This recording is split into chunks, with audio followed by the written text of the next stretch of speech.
Hi, everyone, and welcome to Mental Training Thursday, where we take the Mental Lift Monday a step further by training our minds to support performance in our sport and our lives.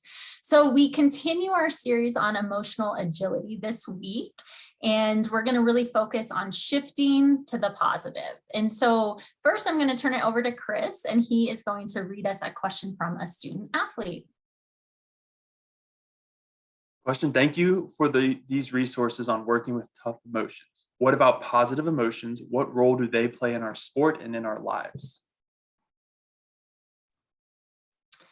Great question as always. And I think it's just really important to start off by saying, of course, we all want to feel more positive emotions. Like, I don't think I know anyone who enjoys feeling difficult emotions or uncomfortable emotions. And so I think that this question really brings up a lot of like, how do I get to that positive or more comfortable feeling? So just kind of to think back through the last several weeks and how we've talked about the importance of allowing ourselves to feel whatever emotion comes up. So first and foremost, I want to just remind everyone, like, that is such an important step. No matter if the emotion is comfortable or uncomfortable, positive, negative, we really do want to give ourselves a space to feel whatever it is that's coming up. And once we are able to do that, the next part is, well, how do I feel better? How do I shift to something that might feel a little more positive? And so today we're really going to focus on how can we spark some of those more uplifting emotions once we have allowed ourselves to feel maybe some of the more challenging ones. And so we are going to be using this acronym SHIFT. And so the acronym stands for service, humor, intention, flow, and thanks. And so I'm going to walk through just a couple examples for these. And so if you think about service, one piece of this is a lot of the time we get so stuck in our head. And I think I see this a lot with anxiety. So if we are really focused on something from the future or something from the past, what we don't often realize is that our body is going to respond as if it's currently happening. And so that can get us really stuck in those more difficult or challenging emotions. And so service is one way to really kind of get out of our own heads and be there for other people. So if we can focus on being of service to others, it can help interrupt those patterns where we can get so fixated on our thoughts. One way to do this is through some random acts of kindness. And so this doesn't have to be anything that's extravagant. It really could be maybe taking the shopping cart back for someone at the grocery store. Maybe it's wearing your mask in a global pandemic. Anything that we can think of other people first, of how can I be of service to someone else?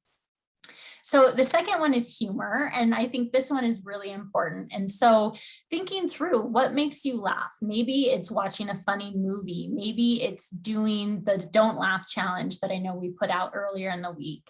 Joking with teammates, finding humor in the challenges.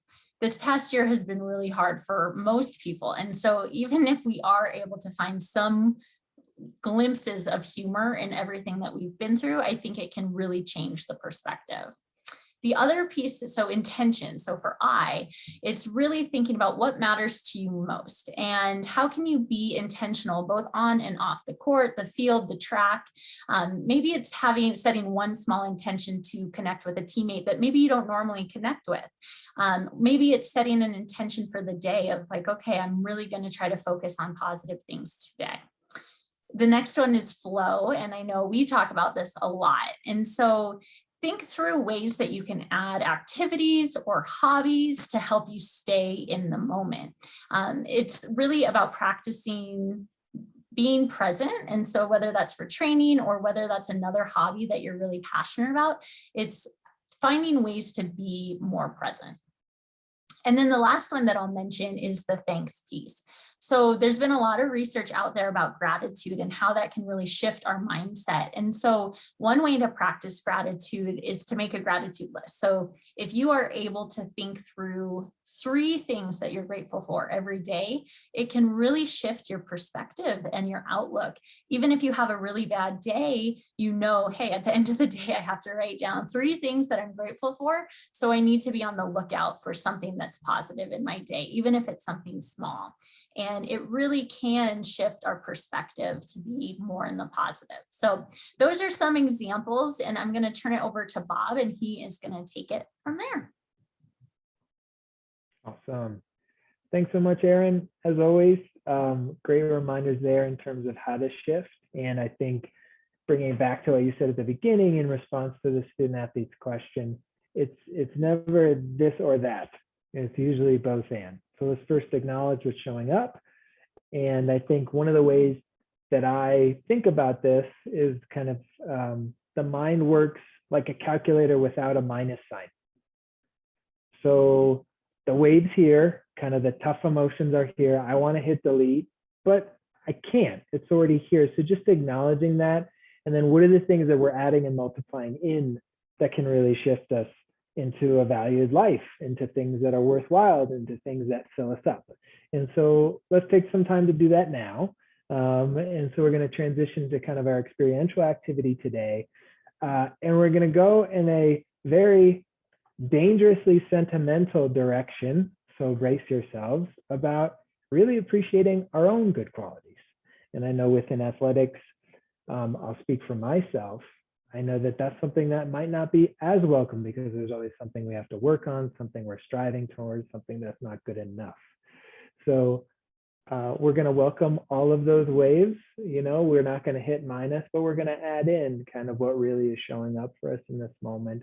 And I'll invite everybody just at the outset, like we've been doing, to kind of surf any wave, just to get into our bodies. So if that comes with shutting the eyes gently or kind of fixing our gaze at a certain point in front of us.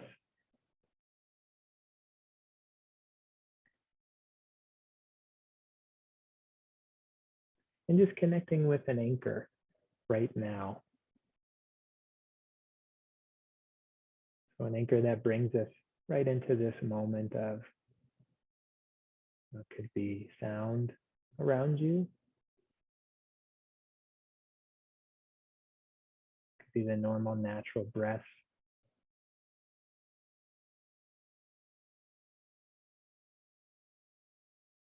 The body's contact with what's holding you up in this moment.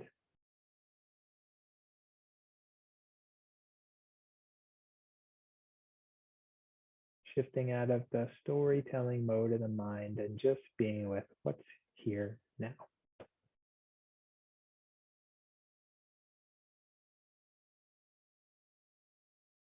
And again, what's here in this moment.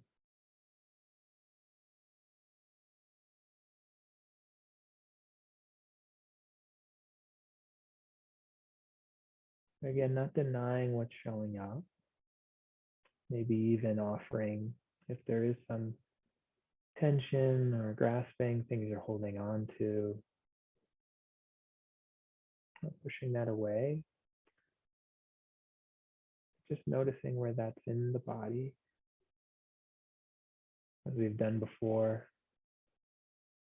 Softening around those areas, allowing for some soothing. And I'm really going to invite in this moment just to give yourself permission to acknowledge 3 things you appreciate about yourself.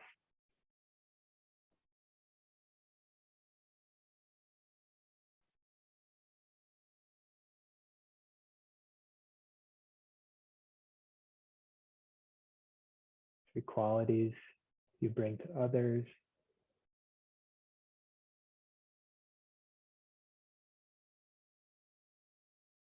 Maybe 3 accomplishments from this week.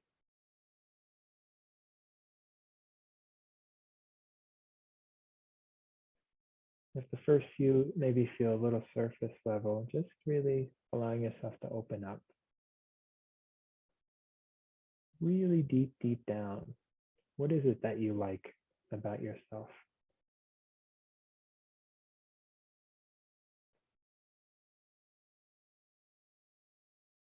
Again, you're not going to be asked to share this with others, so just being honest with you without apology.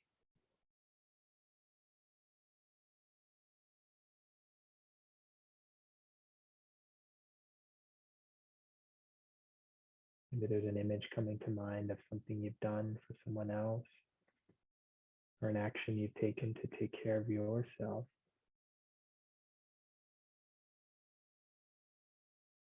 And as always, if you experience any uneasiness, make some space for whatever that might be, to let yourself be as you are throughout this activity.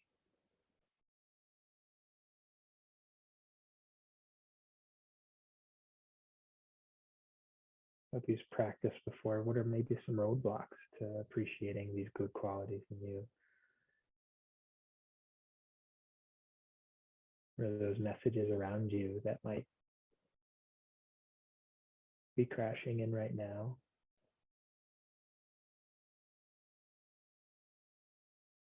And then also allowing space for what might be the cost of not leaning into and acknowledging these good qualities.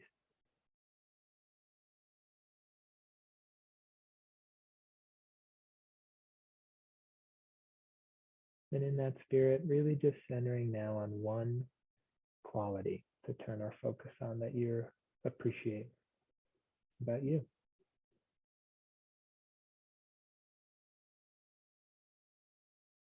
Consider if there are any people who have helped you develop this good quality.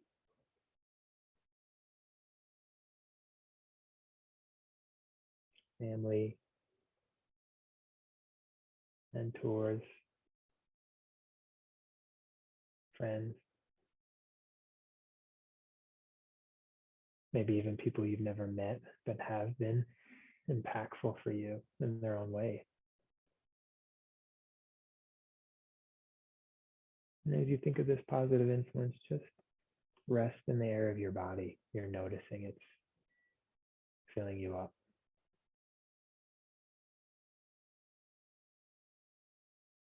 Possibly in the heart region.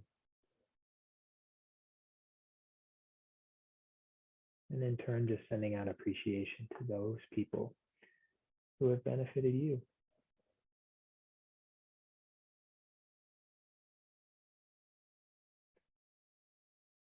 When we honor ourselves, we also honor those who have helped to nurture us.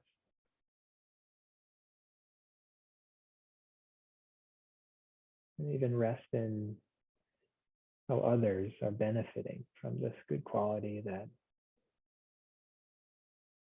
has been bestowed to you, that you've leaned into, how you've let this good quality move into action in the service of others.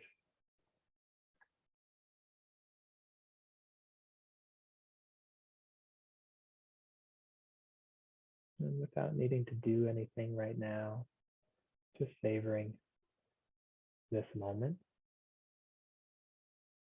giving yourself permission to embrace your goodness and the connection that this quality in you has created in the world around you.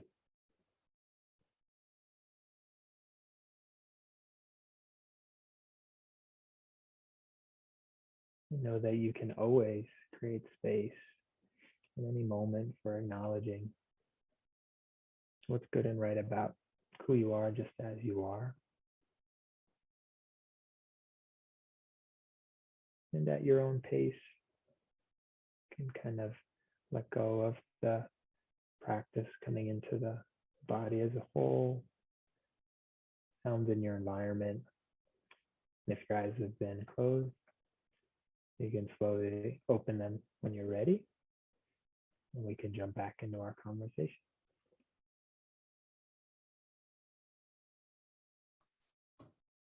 Thanks, Bob, for walking us through that. I think one thing that just kept coming up for me as I was doing it was just how good we are at noticing other people's qualities and being able to give people praise, and how difficult it can often be to do it for ourselves. So thank you for walking us through that.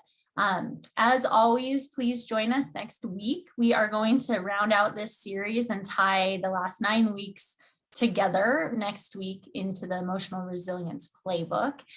If you have any questions, please email Bob at robert.deal@colorado.edu. And then I'm just going to end us with a quote by Russ Harris. So it says, having negative thoughts and feelings means that you are a normal human being. So thank you all for joining us, and we will see you next week.